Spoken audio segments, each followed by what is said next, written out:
Grüß euch, ich bin's wieder, der Peter vom Atelier Mörd. Was brauchen wir fürs heutige Video? Luftballon, Zauberstab, spitzes Messerl, ein Heuschreck und ein Alarmbirndl. Mehr wie immer nach dem Intro. Danke, Tobias.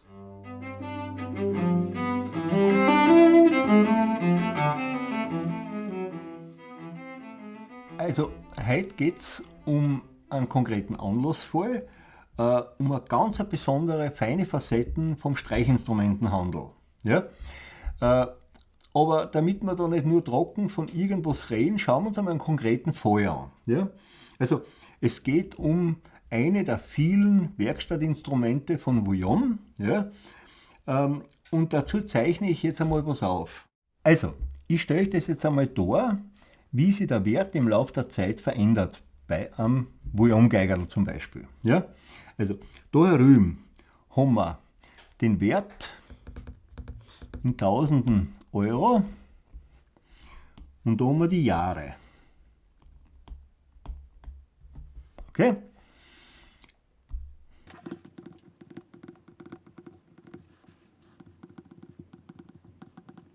Gut. Jetzt haben wir zum Beispiel den Mittelwert einer Vuillaume-Geigennummern laut den Taxen, ja, wobei im Jahr, was weiß ich, 96 ungefähr 80.000 Euro waren. Das haben wir da. Ja. Dann sind wir im Jahr 2003, das ist also in etwa da, sind wir bei ungefähr 100.000 Euro oder knapp 100.000 Euro sind wir da. Dann sind wir im Jahr 2008 bei ungefähr 120.000 Euro, das ist da. Dann sind wir im Jahr 2017 auf, sagen wir mal, ungefähr 200.000 Euro, das ist ungefähr da. Und da sieht man jetzt schon, das ist eine kontinuierliche Kurve, die schon nach oben geht. Ja? Dann sind wir im Jahr 2023, das ist also in etwa da, auf 250.000 Euro. Also 1996 war der Wert so zwischen 60.000 bis 90.000 Euro. Ja? Umgerechnet von die D-Mark. Ja? Da haben wir dann ungefähr 80 Gangnummern, ein bisschen über der Mitte, was bei der konkreten Geigen zutrifft. Ja? Dann haben wir angenommen 2003, da ist 80 bis 100 drinnen.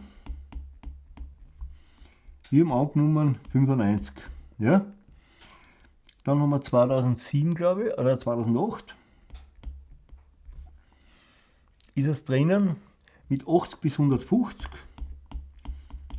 Das heißt, da sind die Werte anständig angezogen. Ja? Vor allem nach oben hin. Da kristallisiert sich aus, dass also bessere Instrumente durchaus auch ein bisschen höher bewertet werden können, was auch legitim ist. Ja? Und vor allem aber, dass nur durchschnittliche Instrumente eher sogar gleich bleiben und einmal im Wert nicht steigen. So, und das nächste war dann 2017. Da ist es dann zwischen 160 und 240. Und da haben wir ungefähr angenommen 200.000, ja. Genau. Und wenn ich das weiterrechnen würde, dann würde ich heute auf ungefähr sagen wir mal 240 kommen. Das ist jetzt, oder 250 ist es, das ist jetzt was aber nur mit einer Geigen zusammenhängt, die wirklich rissfrei ist. Wenn sie jetzt ausstellt, dass die Geigen zum Beispiel einen Stimmriss hat, aber der gut repariert ist, die Wertminderung ist da. Und jetzt bin ich irgendwie nicht unangenehm, indem ich da nur 15% annehme an Wertminderung. Ja? Dann sind wir da halt, was weiß ich, bei ungefähr 210.000 in Wirklichkeit. Ja? Das heißt, das wäre für die Geigen eigentlich eine reellere Kurve da herunten. Ja? So. Wenn es jetzt aber ausstellt, weil da gibt es irgendjemanden, der offensichtlich so eine hohe Wertbestätigung ausstellt, dass der Wert fast bei 400.000, ja, also sagen wir mal, als Hausnummer 375.000 Euro ist, ja, und das aber genau da, bei dem Knickpunkt 2014, ja, passiert ist, dann würde die Kurve ja da so steil nach oben gehen. Ja. Genau das ist dieser Knackpunkt, ja, wo der Zauberstab ins Spiel kommt und jemand, der von Instrumenten nichts versteht, ja, sprich Heuschrecken. Ja. Da sollte man denken anfangen, dass das mit der Realität nichts zu tun hat, sondern da geht es um den Glauben, um die Hoffnung, um irgendwelche Versprechungen. Wenn jetzt jemand investiert hat in so ein Instrument und er möchte das Geld für was anderes verwenden und will nicht nur das Geld zurückkommen, sondern auch einen satten Gewinn abzweigen, ja, und das funktioniert nicht, dann braucht man natürlich irgendjemanden, der eigentlich dafür verantwortlich ist, warum dieses tolle Versprechen nicht funktioniert. Das konkrete Instrument ist bei einem renommierten englischen Händler vor, sagen wir mal, circa 9 Jahren mit der Erklärung, dass das ein Futter drinnen im Stimmstockbereich verkauft worden für 160.000 Euro. Ja? Da ist er runtergehandelt worden, weil es eben ein Futter drinnen hat. Ja? Und eine renommierte Firma, die einen Namen zu verlieren hat, die verlangt natürlich ein kleines bisschen mehr. Nur da hat man halt eine renommierte Herkunft dabei, wenn man es kauft. Das macht auch schon Sinn. Ja? Nur wenn es jetzt da jemand verkaufen will, der dieses Renommee nicht hat, aber dann ein Preis ein ganz anderer ist, nur weil irgendein, sagen wir mal, Geigenbauer eine Wertbestätigung ausstellt, die mit der Realität nichts zu tun hat. Da hapert es halt. Der Punkt ist relevant und das ist relevant. Und die Kurven ist halt nicht realistisch.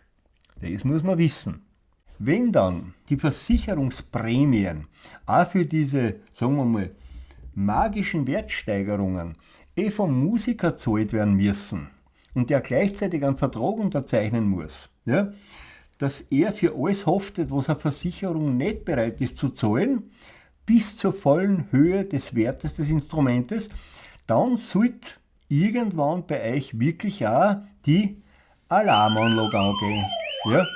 Weil irgendwas stimmt da nicht. Und so schnell kann es gehen, dass die Illusion von einem super Investment, ja, bei einem ganz tollen Geiger, jetzt muss ich schauen, dass ich das hinbringe, ja, in Wirklichkeit kann passieren, dass sich das in Luft auflöst. Das heißt dann, die Blase ist geplatzt. An sich nicht schwer zum Verstehen. Ja.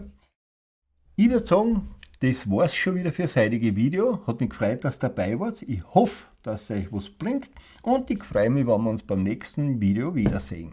Pfiat euch! Das ist gut, das hat einmal funktioniert. Ja, und nur aufpassen müssen nicht, dass du die fast geschreckt hättest. Ja, kann passieren. Okay, I am... Moment. Grüß euch, ich bin's der Peter. Nein, nochmal. Ja, jetzt, ich war zu aufgeregt. Ja, passt schon. Geht's jetzt genau nicht aus, warte. Wieso nicht? Nein, weil ich erst bei 2000 bin, aber die müssen noch mal machen. 20 oder was bist.